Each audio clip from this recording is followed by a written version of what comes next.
How bad was that guy's shot that standing still and puffing your chest forward worked as a dodge? God, lepers hit hard.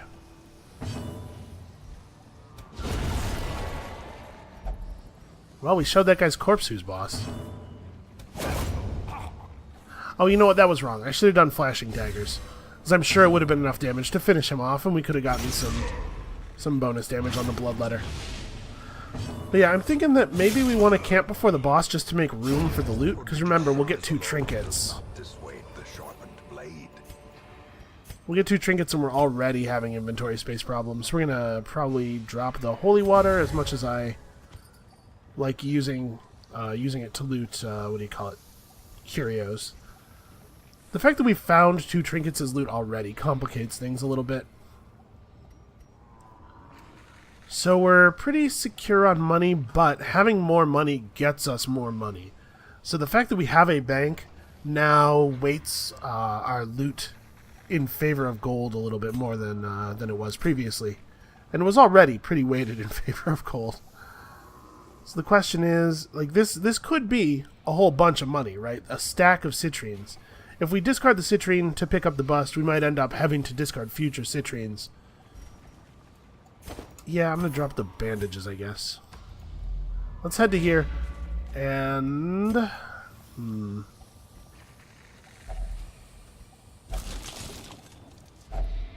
Finding the stuff is only the first test. Now it must be carried home. I'm fine with that.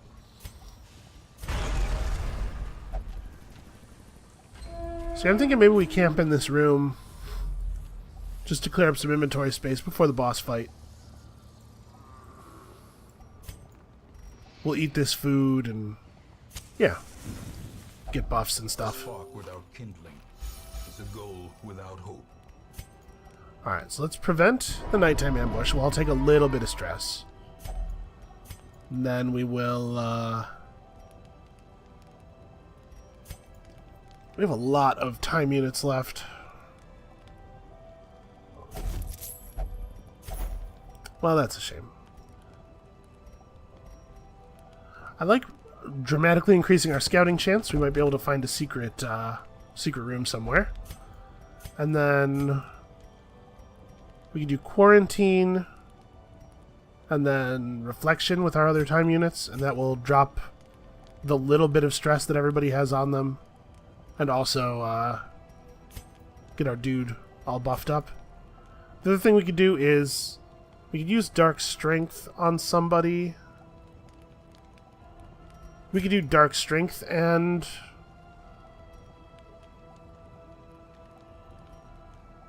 So these guys are not very stressed. Let's Dark Strength you. And then reflection on you. Okay. Now we're all reasonably badass, and we'll just let that time unit go. This ability is not great to use if your occultist isn't very stressed. It can be extremely good if you get into that situation, though. A blazing star is born.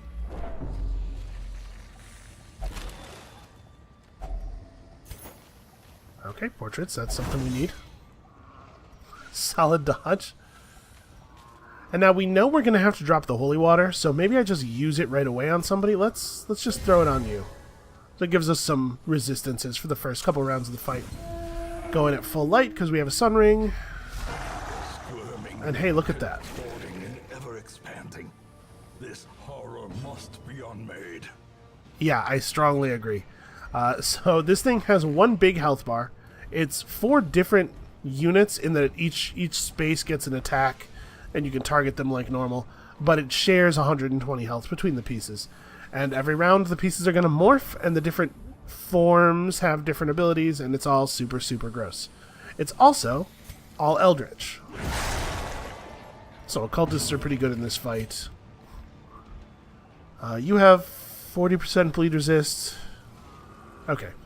There's more prot on the parts that are made more of bone. That's a shame.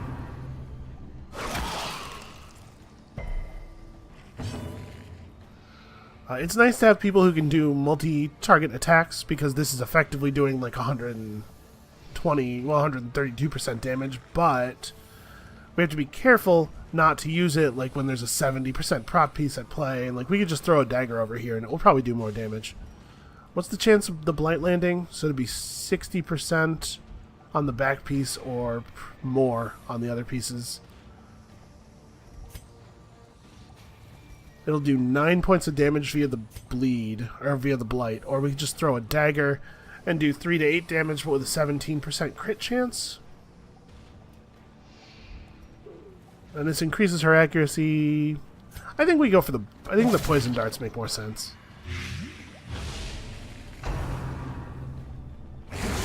Quickly the tide. Ouch. Man, I gave him all that extra bleed resist for nothing.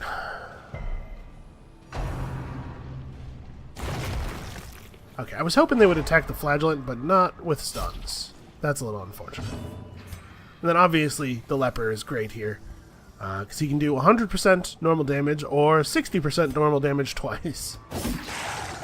And that gives him 2 different chances to roll a crit as well. Okay. This super gross blood vessel-y looking bit has very low defenses, but casts a heal.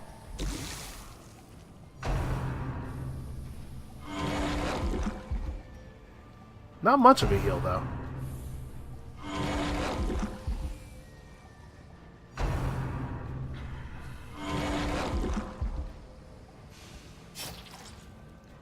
Okay, this situation definitely calls for a single target attack on a thing that has 0 prot rather than doubling. There we go. Okay, all of that healing is undone, and I think this is a good opportunity for our double attacks in the middle. Okay, that's not too bad. Are you at half? He has 1 hit point above being able to access his heal. And then he gets his turn. Damn it.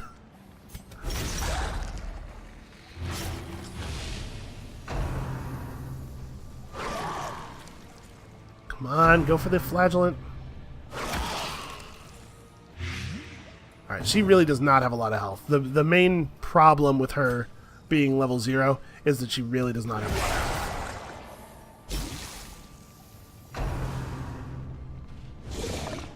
health. Okay, good. So he has 22 health left. We can definitely kill him. I'm going to do a single dagger throw, I think, rather than a double. Because this will do 2 to 4 and 3 to 6. Versus a 4 to 9 on the... You know, the problem is that this guy has higher prot than these guys in the back do. Well struck. Okay, good stuff.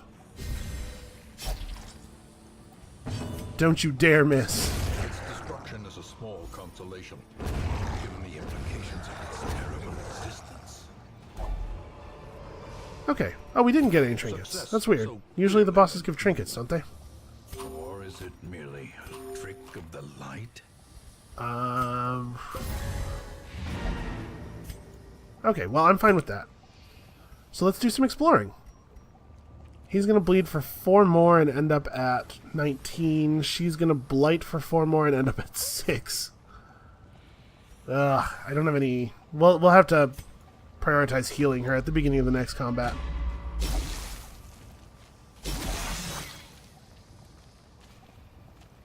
Okay, well... We're in rough shape, dude. Give me a nice, easy fight.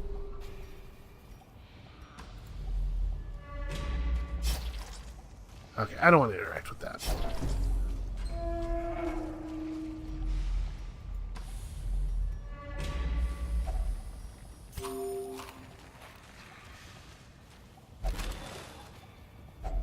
A fortune, waiting to be spent. It's probably a good idea just to feed her a little bit. She's very susceptible to suddenly dying, and I kind of want him to stay low.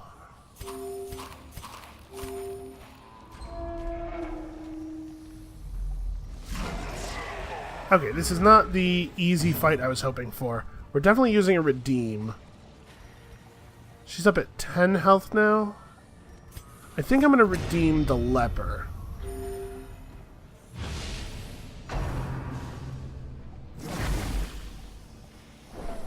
We'll probably throw an occultist heal on her, but I think I might not go for it this round. So I'm trying to get the stress pig out of here, although that did not go that well.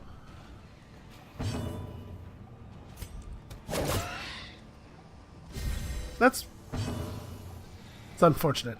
If he has 8 speed, how fast is our... Okay, the flagellant might be able to get him. Ah, we're narrowly missing kills all over the place.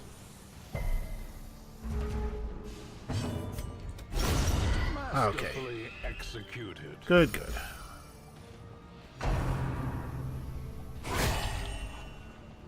Ouch. Well, I mean, that's got him down to healing levels again. So that being the case, do I want to just let the flagellant heal? His heal is a lot more reliable than the occultist's is, and the occultist can do some fine damage here. I think I probably, yeah, I'm going to let the flagellant use redeem. Ooh, maybe he needs a little help, though, actually. No, there's only going to be one enemy left alive next turn. I maybe actually shouldn't have done that because it could have critted. And ending the fight before casting this redeem would have been pretty bad.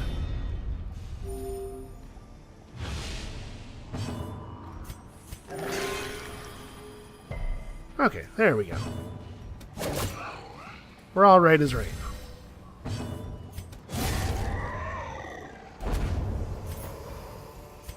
A trifling victory. Aha! But a victory nonetheless. Oh, that's a good scout. Okay, so we definitely want to come back and hit the secret room later. It's looking to me like we're going to be able to throw away the shovels. Let's push on. Yeah, I'm going to toss the shovels. Next time we run out of loot space, I'm going to drop the shovels. I hate it when we get in a fight on the same tile that our torchlight drops down. I could avoid this by just paying more attention, but...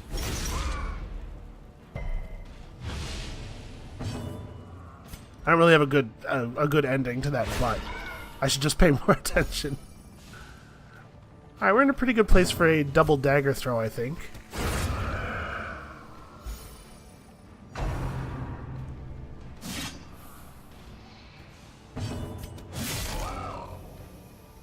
Man. I do like lepers. So, at this point, should we start pulling endures to make sure that everybody else stays low? We're going to have to de-stress the flagellant, almost certainly, back in town, so we may as well just, like, lean into that. Seize this momentum. Push on to the task's end. Okay, who has an annoying negative trait? Slow draw sucks. Diurnal's not a big deal. Calm is a bummer, too. I think slow draw is worse than calm, though. You get to do this. Alright, we got lucky. It removes a negative random quirk, so it wasn't necessarily going to hit slow draw. Okay. Do I want to kill the torchlight? Yeah. I'm not going to fight anything. We'll just do this, grab this curio and this curio, and then loop back around to the secret door. And the price we pay is that sound.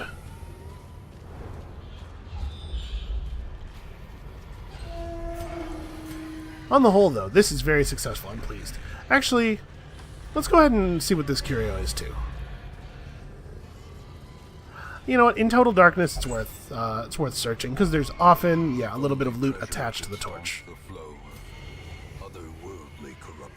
And I'm not going to throw away my torches until they're actually blocking us. There's no point in throwing stuff away, because we might encounter more scrolls or something, you know?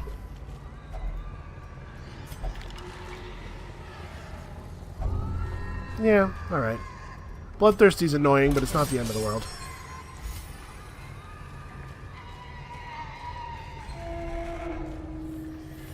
Man, The sound design in this game, it is possible to do your job too well, and I think that Wealth beyond measure. I think the sound guy in this game has definitely done that in places. Foolhardy alike. God, I hope we never encounter the fanatic again, you know? Let's have him search this, because he can't get bloodthirsty again. Oh, it can lock in. I don't think that that was the case last time I played. That's interesting.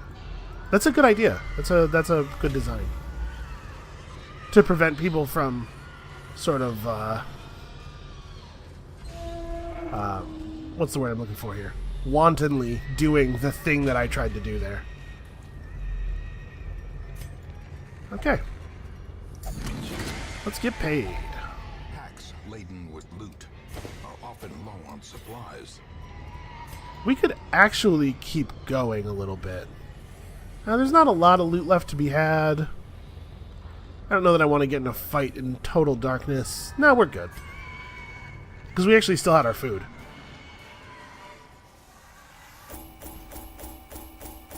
Overall, very successful, I think. And pretty fast, too.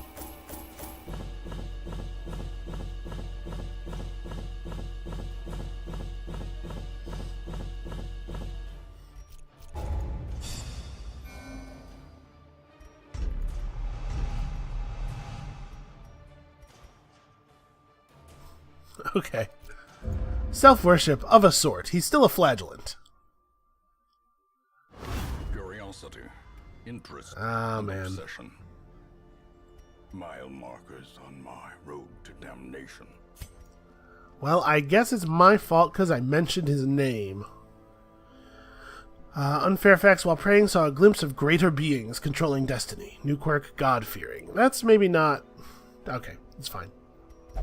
It's fine. Let's not get into whether or not that's the appropriate trait for that thing. Alright, we are not being shown any level 2 heroes, because I wouldn't mind replacing Link. We don't really need this guy. I would totally replace him with a level 2. Alright, let's pull these guys out of the party. And what is next? So we could fight the Swine King, the yellow version of that boss. Not terribly excited by that prospect. We could go after the Hag. The Guardian Shield is a weird item. Obviously, you do not usually want to run your Man-at-Arms in position 4, but there's a build you can do where he gets Command and a Bolster and Defender, and then has a slot that he can't use. He just is a buff bot. Not good, in my opinion, but certainly a thing you can do.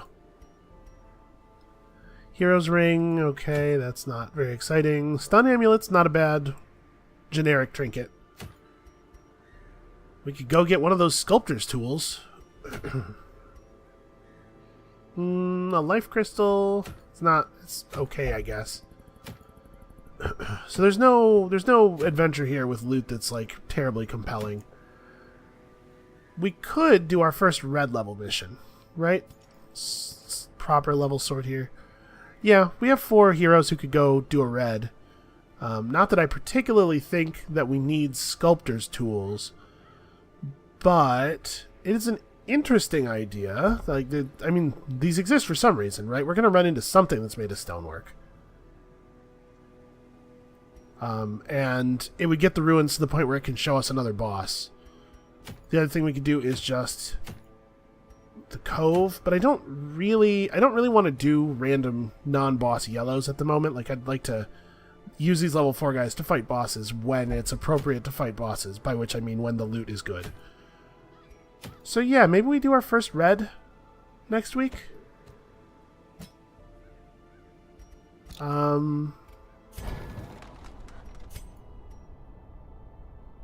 Skill upgrades to rank 5. Ooh, we do kind of want to be able to buy this before we go into reds. I've been putting this off, obviously, but we're maybe getting to the point where it's a sensible thing to do. Well, maybe we do some more Warren stuff and just level up our green dudes now, our low-level dudes.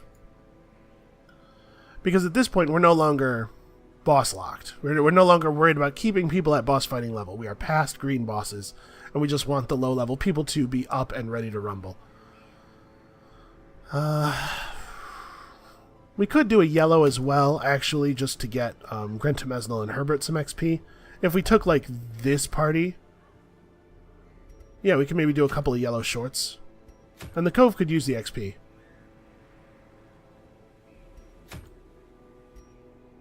I kind of want to... I kind of want to run a yellow, a green, but we still have... We have people who were occupied elsewise before, who need to be de-stressed, unfortunately. Well, if we could run a green with Ballard, Rebu, Unfairfax, and Tullis. What's your deal? You will only drink. Tanel's on a bender again. Great. Well, this is something we're probably gonna have to do, but man, I'd really like to hold on to the portraits at this point. Well, I mean, a freaked out antiquarian isn't the end of the world. It's not like it hurts your combat capabilities that much. The major problem is that she will freak other people out. But maybe that's okay. So maybe we just, like, take Vaudeville, have him meditate for a while. And then... like this? That should be fine, right? We don't have that scroll that makes Vestals want to be in rank 2, do we? No. And without that, I have a hard time imagining that it's worth it to drop Divine Grace and Judgment, although she doesn't have to actually have Judgment for that to be a compelling argument.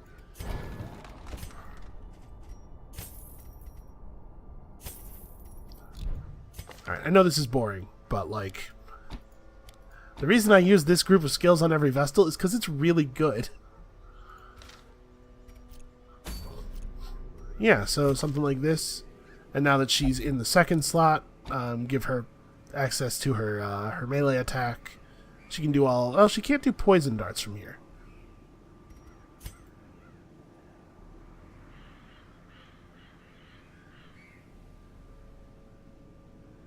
We could give you flash powder. We could... I'm trying to think, like, maybe it's worth it to move the antiquarian up. Do it like this. But if we do that, she doesn't have fortifying vapors or invigorating vapors. So we have to give her, like... get down is not very good, but we could give her festering vapors and flash powder. Again, basically we use this mission as an excuse to make a bunch more money.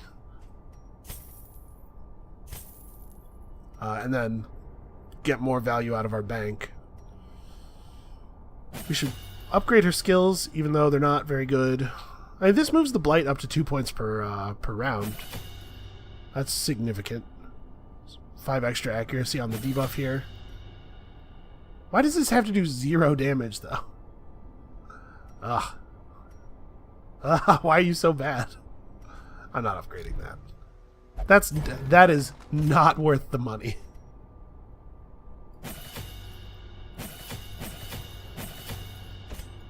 Alright, tell us, yeah, I'm pretty happy with your skills.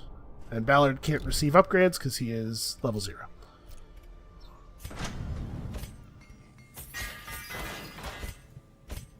Okay. Well, let's put on a trinket each, the classic.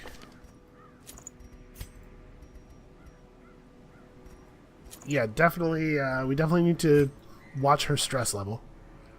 So plus 25% damage and accuracy from her melee skills. Her melee skills are pick to the face and lunge. Lunge already does bonus damage. There's probably a cool thing to do with, like, her and a jester lunging past each other and stuff. Oh, lunge takes her forward too, though. It's interesting. We could have her start in the back and begin every fight with a lunge. Moving her up to the second spot, from which she could do, like, pick to the face and stuff. And then, instead of having poison darts, do shadow fade. I know I just bought skills for our... Here, let's do this. I just bought skills for our antiquarian to make her more effective in the second slot, but, like, maybe...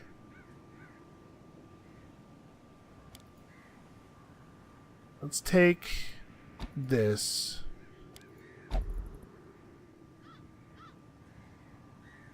Yeah, this is maybe, like, a cool idea. Let's try this a little bit. So rather than poison darts, we'll take... Oh, hold on, Anna. I do have to actually unlock lunge for this to work. Oh, and she should probably get upgrades.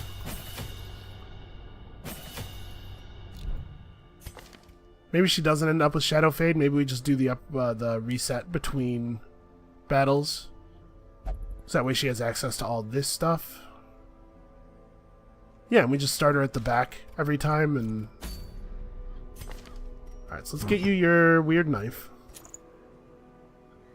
Because 25% bonus damage is, like, significant, right? Significant enough that it might be worth trying a little goofy gimmick here. We'll just de-stress. Yeah, I mean, party's damage should be okay. Now that our Vestal will actually be able to contribute and everything. Alright, and then we have some trinket slots open to hold more loot. Okay, so come back next time. That's gonna be it for us for today. A very successful boss fight. We are really killing it on money lately. We have 35k. We're gonna spend some of it on the way to provisioning, obviously, but we're still gonna end up with making like a pretty decent amount off of our bank this week. Yeah, I think we're in a good place. So come back next time. We're just gonna be leveling some dudes up in preparation for more significant trials, and we'll see you then.